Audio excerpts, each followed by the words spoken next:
Périscope, la culture à 360 degrés. Bonjour Jean-Philippe Ballas. Bonjour Mathieu, bonjour à tous. Le monde des enfants ce matin, avec le salon du livre jeunesse qui vient d'ouvrir ses portes à Montreuil. Jean-Philippe, vous nous parlez de ces petits livres musicaux avec des puces. Les enfants appuient dessus, on a des chansons, vous avez ça à la maison, j'en suis sûr, mais avec des versions parfois étonnantes. Et si on se faisait un petit blind test, les amis, vous pouvez jouer aussi à la maison. Un indice, c'est un groupe anglais, c'est assez rock'n'roll. Dans 10 secondes, vous avez la réponse. Attention, on ne souffle pas.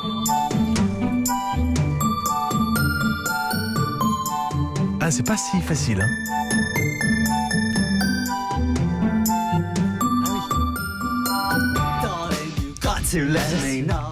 Les Clash, évidemment, Should I Stay or Should I Go. J'ai cru que je serais incollable et non, au début, on s'y perd. Étonnant, non, hein. Alors, c'est dans ce livre, Mes premiers airs de rock, c'est paru chez Grund avec de très jolis dessins. C'est vraiment pour les tout petits. Est-ce qu'on s'en fait une autre? Oui, toujours. Encore plus inattendu, je trouve, pour un livre pour enfants. Je l'ai.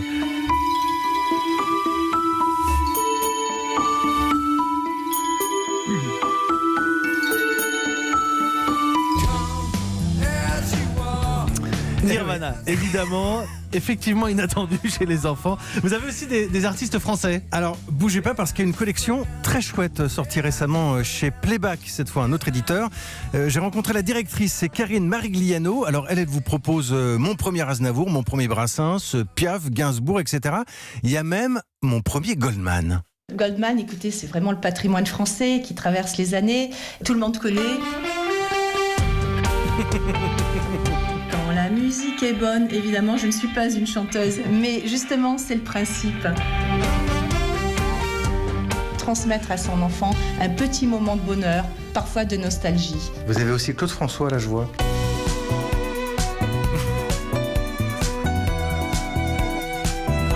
Avec ce genre de collection, vous faites plaisir aussi bien aux enfants qu'aux parents, finalement. Et même, je crois que d'abord, nous faisons plaisir aux parents. Mais ensuite, quand vous regardez, quand vous observez les enfants, les tout petits, qui se dandinent, c'est un vrai bonheur. Et les artistes, ils ont leur mot à dire là-dedans? Oui, pour certains, pour d'autres, malheureusement, ils ne sont plus là.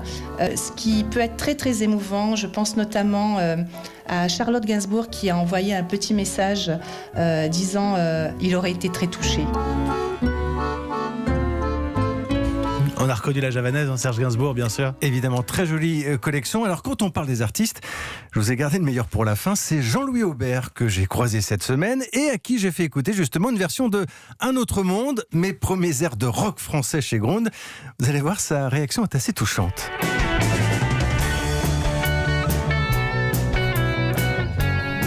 Oui, c'est mignon, c'est marrant.